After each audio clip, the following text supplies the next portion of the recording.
नमस्कार, आप देख रहे हैं आज तक खबरदार और आपके साथ मैं हूं सईद अंसारी। खबरदार 9 बजे का वो शो जहां आपको मिलती है पूरी खबर और उस खबर का पूरा विश्लेषण और साथ ही सोने का सिक्का जीतने का एक मौका भी। लेकिन पहले बात आज के बुलेटिन की। पेरिस में हुए हमले की जिम्मेदारी आईएसआईएस ने ले ली है, लेकिन हम आपको बताएंगे कि फ्रांस में हुए हमले के बाद वो कौन से सवाल हैं जिनके जवाब अभी मिलने बाकी हैं। इसके अलावा हम आपको ये भी बताएंगे कि आखिर क्यों आईएसआईएस बार बार फ्रांस को अपना निशाना बना रहा है। फ्रांस में हुए हमले की दहशत ने चुपके से भारत में भी दस्तक दे दी है, तो बात इसकी भी हम करेंगे और हम आपको ये भी बताएंगे कि आखिर क्यों अब भारत को आईएसआईएस के खतरे को लेकर सावधानी बरतनी ही होगी। इसके अलावा बात हम बिहार की भी करेंगे, जहां लालू ने नीतीश को दोस्ती का नया पाठ पढ़ाया है। बिहार में नई सरकार के मुखिया नीतीश कुमार कब और कहां शपथ लेंगे, ये भी हम आपको बताएंगे। लेकिन पहले बात फ्रांस में हुए आतंकवादी हमले की। पेरिस में हुए आतंकवादी हमले से पूरी दुनिया सन्न है। इस बीच एक खबर आ रही है, एयर फ्रांस के विमान में बम की खबर आ रही है। नीदरलैंड में उतार लिया गया है ये विमान। ये एक और बड़ी गंभीर खबर आ रही है, शिपोल एयरपोर्ट पर उतारा गया है ये जहाज। ट्विटर पर बम की धमकी मिली थी और उसके बाद धमकी के बाद ये प्लेन को खाली करा लिया गया। राहत की बात यह कि इसे खाली करवा लिया गया है और एयर फ्रांस का ये विमान था। एक बड़ी खबर इस वक्त आ रही है, पेरिस में हमला हुए अभी 24 घंटे भी नहीं हुए हैं और ये एयर फ्रांस में विमान में बम की खबर आई। लवीना टंडन हमारी संवाददाता सीधे लंदन से इस वक्त हमारे साथ फोन लाइन पर मौजूद हैं। पेरिस में लवीना इस वक्त मौजूद हैं। लवीना, क्या खबर है?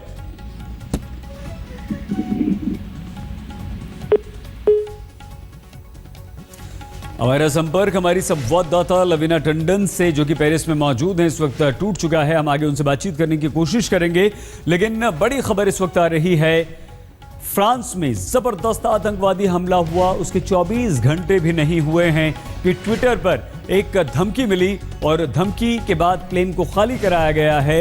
एयर फ्रांस का ये जहाज था जिसे नीदरलैंड में उतार लिया गया है शिपोल एयरपोर्ट पर। तो इस बारे में हम और जानकारी आपको अब से कुछ देर में ऐसी बुलेटिन में देंगे, लेकिन हम आपको बता दें कि पेरिस में हुए आतंकवादी हमले से पूरी दुनिया सन्न है। आईएसआईएस के आतंकवादियों के इस करतूत ने 150 से ज़्यादा लोगों की जान ले ली है। 200 से ज़्यादा लोग घायल हैं। भारतीयों के लिए थोड़ी सुकून की बात यह है कि इस हमले में किसी भी भारतीय के जानमाल की कोई खबर नहीं है, लेकिन सच यही है कि फ्रांस में हुए हमले के बाद दहशत दबे पांव भारत तक पहुंच चुकी है। As long as you continue bombing, they warn, you will never find peace. ISIS के खौफनाक दरिंदों ने टारगेट पहले से ही तय कर रखा था, बस वक्त का इंतजार कर रहे थे। शुक्रवार की रात आतंक के सबसे खूंखार सौदागरों को मौका मिल गया और पेरिस की खूबसूरती पर खून के धब्बे लग गए।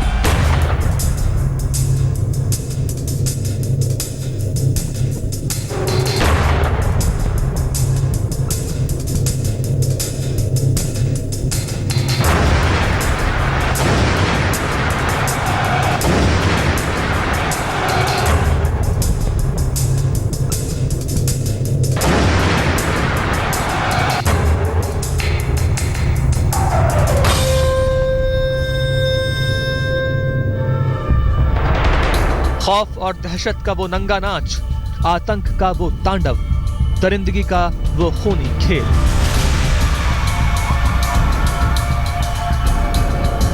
तब फ्रेंच समय के मुताबिक पेरिस में रात के करीब 9 बजे का वक्त रहा होगा। एक के बाद एक कई जगहों पर आतंकियों ने हमला किया।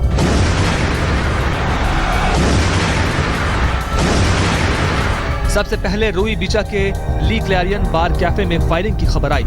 करीब 10 मिनट बाद करीब के ही कंबोडियन रेस्टोरेंट ली पेटी कॉम्बोज में आतंकियों ने फायरिंग की। चंद मिनटों बाद यानी रात के करीब 9:50 पर फुटबॉल के लिए मशहूर स्टेडियम स्टेड डी फ्रांस के बाहर थोड़ी देर पर 3 धमाके हुए। एक धमाका स्टेडियम के बाहर मैकडॉनल्ड में और 2 धमाके स्टेडियम के बाहर बने पार्क जूस रिम में हुए। थोड़ी देर बाद यानी रात के करीब 9:55 पर स्टेडियम से पूर्व की ओर बने रेस्टोरेंट रू डी शेरोन में भी आतंकियों ने फायरिंग की। थोड़ी देर बाद यानी करीब 10 बजे हथियारबंद आतंकी बाटाकलां कंसर्ट में घुसे और अंधाधुंध फायरिंग की। आतंकियों ने यहां 100 से ज्यादा बेगुनाहों को अपना शिकार बनाया। रात के करीब 10:10 पर बाटाक्लान से करीब 100 मीटर की दूरी पर बने एक पिजेरिया में फायरिंग की खबर आई और फिर चंद मिनटों बाद बाटाक्लान के करीब ही बने बुलेवार्ड वॉल्टेयर में धमाका हुआ। We managed to escape through a door that was right on the stage. 25 people in a room. जब आतंक का तांडव थमा तो पता चला कि 100 से ज्यादा बेगुनाहों की मौत हो चुकी है। Toutes les mesures pour protéger nos concitoyens et notre territoire sont prises dans le cadre de l'état d'urgence. आतंकियों ने सबसे ज्यादा कोहराम मचाया बाटाक्लां कंसर्ट में। आधुनिक हथियारों से लैस दहशतगर्द कंसर्ट में उस वक्त घुसे थे जब यहां अमेरिकी band eagles of death metal का शो चल रहा था, जिसे देखने के लिए करीब 1,500 लोग मौजूद थे। आतंकियों ने AK-47 से अंधाधुंध फायरिंग की। जब तक पुलिस मोर्चा संभालती, आतंकियों ने 100 से ज्यादा लोगों को बंधक बना लिया और सबकी हत्या कर दी। चश्मदीदों की माने तो आतंकी सीरिया में बमबारी के लिए फ्रांस का नाम लेकर धमकी दे रहे थे। Their faces uncovered, speaking French with French accents. One of them said, "You killed our brothers in Syria." आतंकियों ने फ्रांस के राष्ट्रीय स्टेडियम के बाहर भी हमला किया। उस वक्त स्टेडियम में फ्रांस और जर्मनी के बीच मैच चल रहा था और राष्ट्रपति ओलांद भी मौजूद थे। धमाके के बाद राष्ट्रपति को स्टेडियम से बाहर निकाला गया। We will be ruthless in our fight because when terrorists are capable of carrying out such atrocities as this, we need to face up to them. France needs to show determination. It needs to come together and stand united. आतंकी हमले के बाद Paris के ऐतिहासिक Eiffel tower पर बत्तियां बुझा दी गईं। दुनिया के दूसरे देशों ने संकट की घड़ी में फ्रांस के साथ होने का सिग्नल दिया। न्यूयॉर्क के WTC और टोरंटो के CN सेंटर पर फ्रांस के राष्ट्रीय झंडे के रंग की बत्तियां जलाई गईं। फ्रांस अभी आतंक के निशान गिन ही रहा था कि ISIS ने हमले की जिम्मेदारी ले ली और पूरी दुनिया में हड़कंप मच गया। अमेरिका में राष्ट्रपति ओबामा ने आपातकालीन बैठक बुलाई और फ्रांस का हौसला बढ़ाया। Our deepest condolences to the families of those who've been killed, to offer our prayers and thoughts to those who've been wounded. We have offered our full support to them. इधर Paris हमले के बाद भारत में भी alert जारी किया गया। मुंबई समेत कई शहरों की सुरक्षा बढ़ा दी गई। पेरिस पर हमले के बाद एक बात साफ हो गई है कि आतंक का चेहरा हमेशा एक ही होता है, सिर्फ चोला बदलता है। कभी अलकायदा, तो कभी लश्कर, तो कभी ISIS।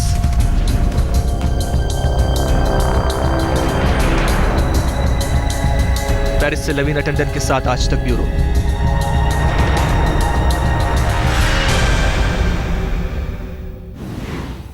एक और बड़ी खबर इस वक्त आ रही है। हमने आपको बताया कि एक विमान में बम की खबर के बाद एयर फ्रांस के इस विमान को रोक लिया गया है, उतार लिया गया है। सीधे पेरिस लिए चलते हैं। लवीना टंडन हमारी संवाददाता हमारे साथ है। लवीना, किस तरह की खबर आई थी, कैसे इसे खाली करवाया गया है और क्या अब इस बात की पुष्टि हो चुकी है कि बम विमान में नहीं है? लवीना,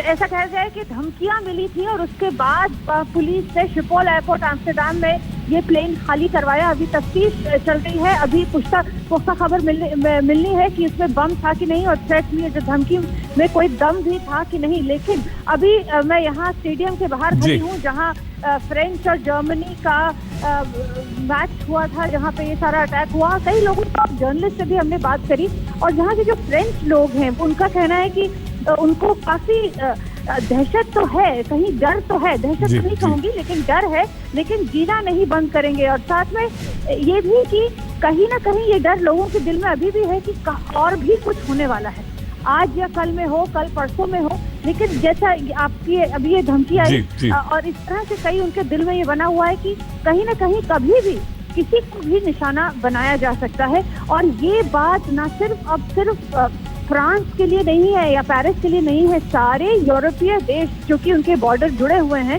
सभी लोग अब विजिलेंट हैं, सतर्क हैं। बहुत धन्यवाद लवीना। एम्स्टर्डम से पेरिस जा रहा था ये विमान, लेकिन एक और बड़ा खुलासा इस वक्त हुआ है। फ्रांस के पेरिस में हमला करने वाले आतंकवादियों में एक महिला भी शामिल थी।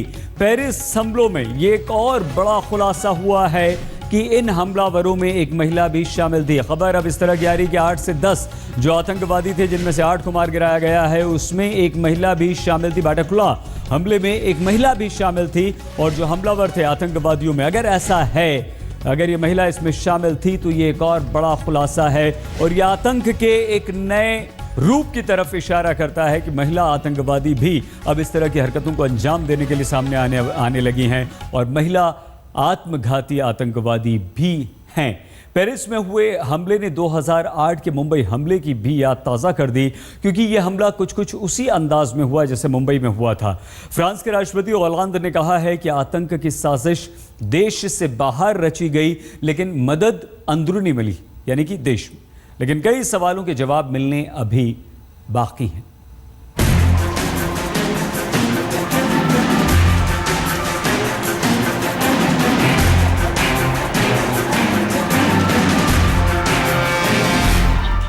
भारत का पेरिस कोई शहर है तो वो मुंबई ही है। कॉस्मोपॉलिटन कल्चर की वजह से भी, फैशन की राजधानी के चलते भी और आतंकवादियों के निशाने पर होने की वजह से भी।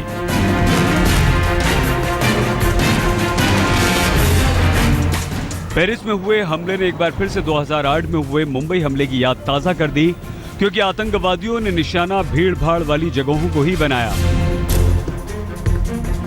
मुंबई हमले को 10 आतंकवादियों ने अंजाम दिया तो पेरिस में भी 8-10 आतंकवादियों ने ही खूनी खेल खेला।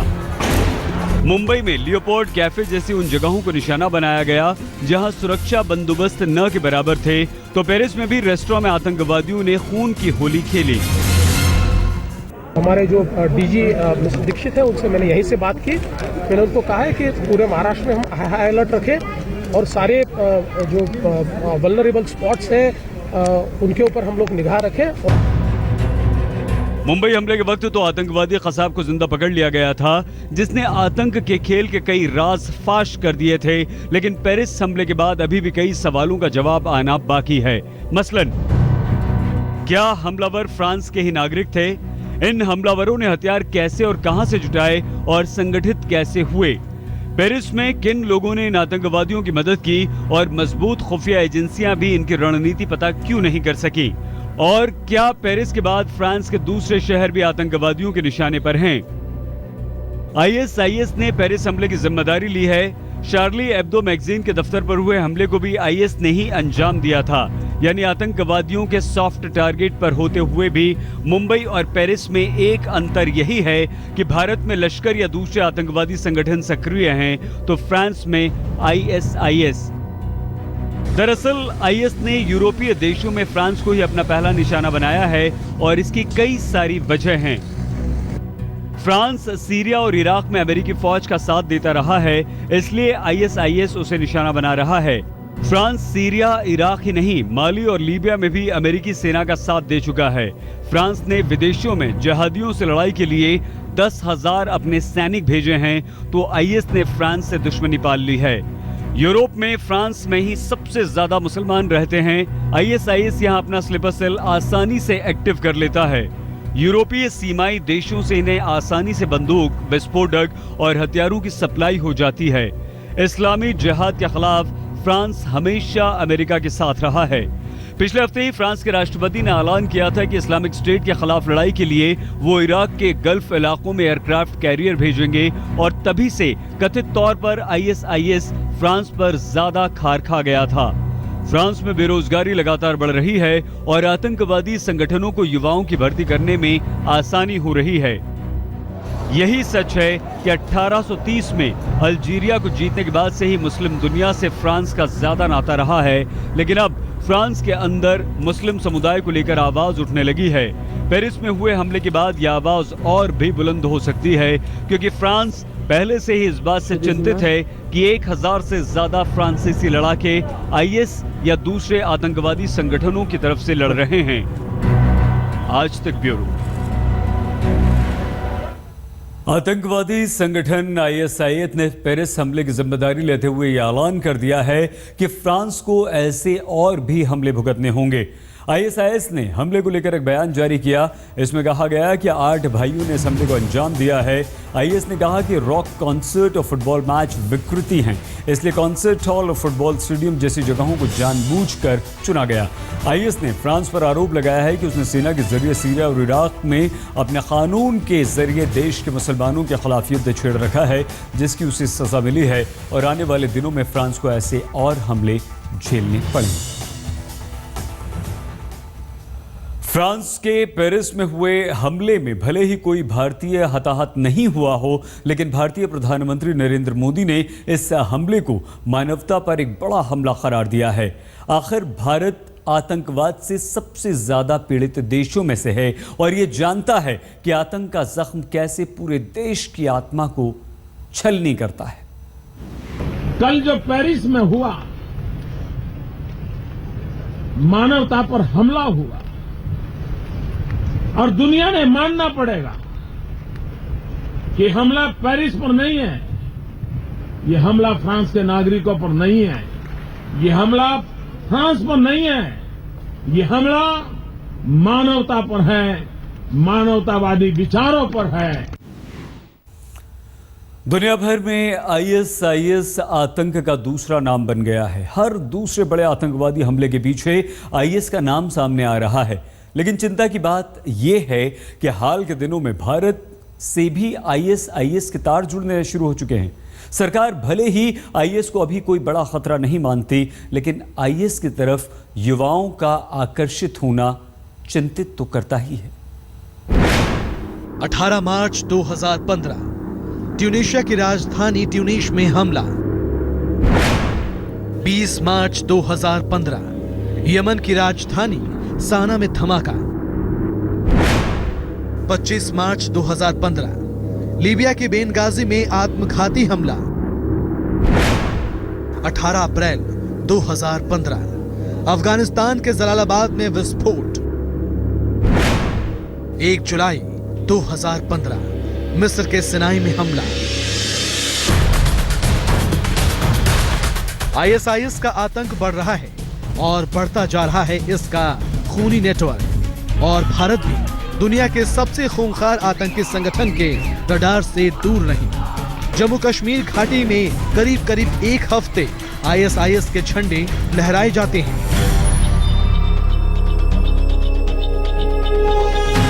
हालांकि ये कुछ युवाओं की शरारत बताई जाती है, लेकिन इसमें कोई शक नहीं कि बगदादी का कुनबा भारत में अपनी जड़ें जमाने में जुटा हुआ है। भारत को लेकर आईएसआईएस के मंसूबों का खुलासा तब हुआ जब यूएई से डिपोर्ट करके भारत लाई गई अफशा ज़बीन से सुरक्षा एजेंसियों ने पूछताछ की। अफशा ज़बीन पर आरोप है कि वो सोशल मीडिया के जरिए आईएसआईएस के लिए आतंक के रंग रूटों की बहाली किया करती थी। आज तक के पास मौजूद रिपोर्ट के मुताबिक अफशा ज़बीन ने जांच एजेंसियों को बताया कि भारत में आईएसआईएस के लिए हमदर्दी रखने वाले कम से कम 9 लोग काम कर रहे हैं। एक्टिव मेंबर्स में मुंबई के 2 लोग हैं, साथ ही दिल्ली के 2 स्टूडेंट हैं, वहीं बेंगलुरु और कश्मीर के 2 लोग हैं। अफशा ने जांच एजेंसियों को बताया कि आईएसआईएस की ब्रेन वॉश कंपनी भारत में बेहद सक्रिय है। विदेश में बैठे आतंकी सोशल साइट के जरिए युवाओं का ब्रेन वॉश करते हैं। तेलंगाना, आंध्र प्रदेश, महाराष्ट्र, पश्चिम बंगाल, यूपी, दिल्ली, बिहार, जम्मू कश्मीर और तमिलनाडु राज्यों में आईएसआईएस से जुड़ी गतिविधियां नजर आई हैं। दिलचस्प ये है कि आईएसआईएस ने भारतीय युवाओं को अपने चुंगल में कसने के लिए विदेश का रास्ता भी चुना है। खुफिया एजेंसियों के मुताबिक आईएसआईएस ऑस्ट्रेलिया में पढ़ाई करने वाले भारतीय युवाओं को सोशल साइट्स के जरिए मोटिवेट करने की कोशिश करता है। सोशल साइट के जरिए मोटिवेट करने की आईएसआईएस की कोशिश रंग भी लाती है। इसका सबूत तब मिला था जब महाराष्ट्र में कल्याण के 4 युवकों के आईएसआईएस में शामिल होने की खबर आई थी। दिलचस्प ये है कि आईएसआईएस अपने ऐसे नापाक मंसूबों को पूरी दुनिया में अंजाम दे रहा है, तभी अलग अलग देशों में उसने लड़ाकों की बड़ी फौज जमा कर रखी है। आंकड़ों के मुताबिक फ्रांस में आईएसआईएस के 700 लड़ाके हैं, वहीं ब्रिटेन में इनकी तादाद करीब 400 है। जर्मनी में 270 और ऑस्ट्रेलिया में 250। बेल्जियम में भी करीब 250 ISIS के लड़ाके हैं। वहीं नीदरलैंड में 120, डेनमार्क में 100 ISIS लड़ाके हैं। वहीं USA में ISIS के 70 लड़ाके हैं। ISIS के बढ़ते नेटवर्क और भारत पर इसकी नजर को देखते हुए सुरक्षा एजेंसियों को चौकन्ना रहने की दरकार है। आज तक ब्यूरो। फ्रांस में हुए ताज़ा हमले ने वहां सरकार की मुसीबतें बढ़ा दी हैं। इस महीने के आखिर में पेरिस में जलवायु परिवर्तन सम्मेलन होना है। इस सम्मेलन में करीब 150 देशों के राष्ट्राध्यक्ष शामिल होंगे। भारत के प्रधानमंत्री नरेंद्र मोदी और अमेरिकी राष्ट्रपति बराक ओबामा भी इनमें शामिल हैं। साल की शुरुआत में पेरिस ने चार्ली एब्दो के दफ्तर पर खूनी खेल देखा और अब साल खत्म होते होते एक बार फिर फ्रांस आतंक के खौफनाक खेल से रूबरू हो गया। लेकिन आतंकवादियों के निशाने पर पेरिस के होने ने सिर्फ फ्रांस में आतंकवाद के पांव पसारने को नहीं उभारा, बल्कि फ्रांस के भीतर सुरक्षा के सवाल को भी खड़ा कर दिया है। और ये सवाल इसलिए अब अहम हो गया है क्योंकि इस महीने के आखिरी में फ्रांस में जलवायु परिवर्तन महासम्मेलन शुरू होना है। 30 नवंबर से 12 दिसंबर तक होने वाले सम्मेलन में 140 देशों के राष्ट्राध्यक्षों का आना तय है। भारत के प्रधानमंत्री नरेंद्र मोदी और अमेरिकी राष्ट्रपति बराक ओबामा भी सम्मेलन में शामिल होंगे। संयुक्त राष्ट्र महासचिव बान की मून भी सम्मेलन में मौजूद रहेंगे। नामी पत्रकार, NGO से जुड़े लोगों समेत 70,000 से ज्यादा लोग इकट्ठा होंगे। तो सवाल सभी की सुरक्षा का है। भारत के लिहाज से यह सवाल इसलिए अहम है क्योंकि नरेंद्र मोदी वहां न केवल जलवायु परिवर्तन सम्मेलन में रहेंगे, बल्कि फ्रांस में बसे भारतीयों के बीच भी कार्यक्रम में शिरकत करेंगे। चुनौती है फ्रेंच सरकार के लिए, इसलिए उन्होंने अभी कोई रिएक्शन नहीं दिए। सिर्फ जो फ्रेंच प्रेसिडेंट है उसने एक स्टेटमेंट दिया है कि वो मर्सीलेस एक्शन लेंगे। मेरे ख्याल से मैं कन्विंस्ड हूं कि ये समिट होगा और फ्रेंच सरकार इसको करके दिखाएगी। और आइए अब हम आपको दिखाते हैं दिन भर की कुछ और बड़ी अहम खबरें। 3 दिनों का इंग्लैंड दौरा खत्म करके प्रधानमंत्री नरेंद्र मोदी G20 की बैठक में हिस्सा लेने के लिए टर्की रवाना हो गए। आखिरी दिन प्रधानमंत्री ने सोलिहल में बने जगुआर के लैंड रोवर प्लांट का दौरा किया। उससे पहले प्रधानमंत्री मोदी ने अंबेडकर मेमोरियल का उद्घाटन भी किया। डेमोक्रेटिक वैल्यूज को एस्टैब्लिश करने के लिए उन्होंने योजना बनाई और साकार की। उन्होंने पार्लियामेंट जैसा एक प्लेटफॉर्म बनाया। अंबेडकर स्मारक के उद्घाटन से पहले प्रधानमंत्री ने 12वीं सदी के समाज सुधारक और दार्शनिक बासवेश्वर की प्रतिमा का अनावरण भी किया। महागठबंधन के विधायक दल की बैठक में नीतीश कुमार को नेता चुना गया है। शनिवार को यह फैसला सर्वसम्मति से लिया गया। बैठक में नीतीश कुमार के साथ लालू प्रसाद यादव, शरद यादव, केसी त्यागी, अशोक चौधरी समेत महागठबंधन के सभी बड़े नेता और विधायकों ने भाग लिया। राबड़ी देवी ने महागठबंधन के नेता के रूप में नीतीश कुमार के नाम का प्रस्ताव पेश किया। कांग्रेस नेता CP जोशी ने इस प्रस्ताव पर सहमति जताई। पटना में महागठबंधन परिवार ने दोस्ती की जोड़ से सरकार चलाने का वादा किया। लालू यादव ने कहा कि निडर होकर नीतीश सरकार चलाएं और हमारे बीच कोई दरार नहीं है। बैठक के बाद नीतीश कुमार ने राज्यपाल से मुलाकात की। अब ये तय हो गया है कि 20 तारीख को दोपहर 2 बजे पटना के गांधी मैदान में नीतीश कुमार मुख्यमंत्री पद की शपथ लेंगे। अपना और अपने मंत्रिपरिषद का त्याग पत्र समर्पित किया है। महामहिम राज्यपाल महोदय ने कृपा पूर्वक मेरे त्याग पत्र को स्वीकार कर लिया है।